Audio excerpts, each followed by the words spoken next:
శుభోదయం. క్రీస్తునందు ప్రియమైన దేవుని బిడ్డలారా, మన రక్షకుడైన యేసుక్రీస్తు వారి యొక్క పరిశుద్ధ నామములో మీ అందరికీ ఉదయకాల శుభాలు తెలియజేస్తున్నాను.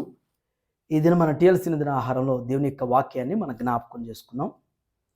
18వ సంకీర్తన 19వ వచనాన్ని మనం చదువుకుందాం. విశాలమైన స్థలములకు ఆయన నన్ను తోడుకొని వచ్చును, నేను ఆయనకి ఇష్టడును గనుక ఆయన నన్ను తప్పించెను. దేవుని బిడ్డలారా, ఈ ఉదయకాల సమయంలో భక్తుడు దావీదు యొక్క అనుభవాలు, దేవుడు దావీదుని ఏ విధంగా జ్ఞాపకం చేసుకున్నాడో, ఏ విధంగా నడిపించాడో, ఏ విధంగా పోషించాడో, ఏ విధంగా సంరక్షించాడో, ఆయన అనుభవాలన్నిటిని కూడా కీర్తనల్లో పొందుపరిచాడు.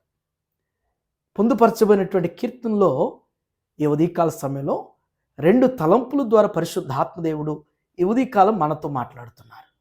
మొదటి తలంపు ఏంటంటే, విశాలమైన స్థలమునకు ఆయన నన్ను తోడుకొని వచ్చును. దేవుని బిడ్డలారా, ఈ మొదటి తలంపులో 2 విషయాలు ఉన్నాయి. ఒకటి విశాలమైనది, రెండవది ఆయన తోడుకొని వచ్చును. జీవితంలో దేవుని బిడ్డలారా, ఇరుకు అనేటువంటి పరిస్థితుల్లోనే ఉన్నామేమో. జీవిత కాలం అంతా గడిచిన సంవత్సరాలన్నీ కూడా ఇరుకులోనే ప్రయాణం చేసేవేమో. ఇబ్బందికరమైనటువంటి పరిస్థితులే మనం ఎదుర్కొంటూ జీవితంలో మరి పనుల్లో విశాలత లేకుండా, మనసులో విశ్రాంతి లేనటువంటి విషాదకరమైనటువంటి పరిస్థితులు జీవితం అంతా కూడా వెంటాడినేమేమో. ఈ సంవత్సరం దేవుడు జ్ఞాపకం చేస్తున్నమాట, విశాలమైనటువంటి స్థలమునకు ఆయన నిన్ను తోడుకొని రాబోతున్నాడు. ఆ విశాలమైనటువంటి స్థలం నీవు పనిచేసేటువంటి స్థలం కావచ్చు, నీవు నివసించేటువంటి పరిసరాలు కావచ్చు, లేకపోతే నువ్వు వెళ్ళబోయేటువంటి ప్రయాణాల్లో కొనసాగిపోయేటువంటివి కావచ్చు. ఏది ఏమైనప్పటికీ ఏది దేవుడు ఖచ్చితమైనటువంటి విశాలమైనటువంటి స్థలంలోనికి దేవుడు నిన్ను తోడుకొని పోబోతున్నాడు, నిన్ను తీసుకుని రాబోతున్నాడు, నిన్ను నడిపించబోతున్నాడు అనేటువంటి సత్యాన్ని దృఢంగా నువ్వు నమ్మాలి, విశ్వసించాల్సినటువంటి అనుభవం.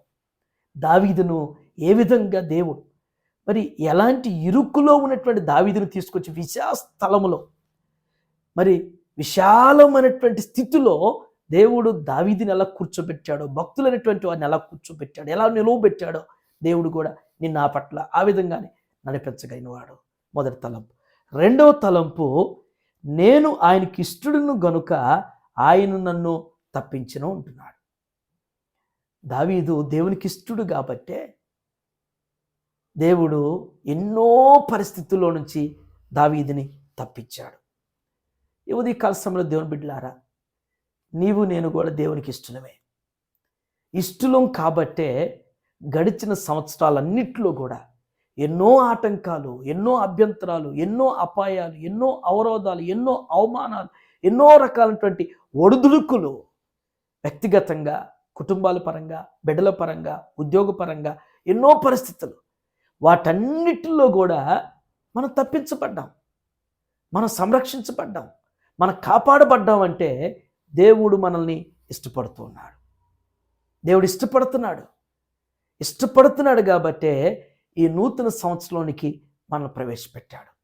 ఈ నూతన సంవత్సరంలో మన జీవితాల్లో ఒక వినూతనమైనటువంటి సంకల్పాన్ని మన పట్ల స్థిరపరచడానికి దేవుడు మనల్ని జ్ఞాపకం చేసుకున్నాడు అనేటువంటి సత్యాన్ని మన ఉదయకాల సమయంలో మరొక పర్యాయం మన హృదయాల్లో తలపోసుకోవాలి, జ్ఞాపకం చేసుకోవాలి. నిజమే దేవుని బిడ్డ, దేవుడు విశాలమైనటువంటి స్థలంలోనికి నిన్ను నడిపిస్తాడు.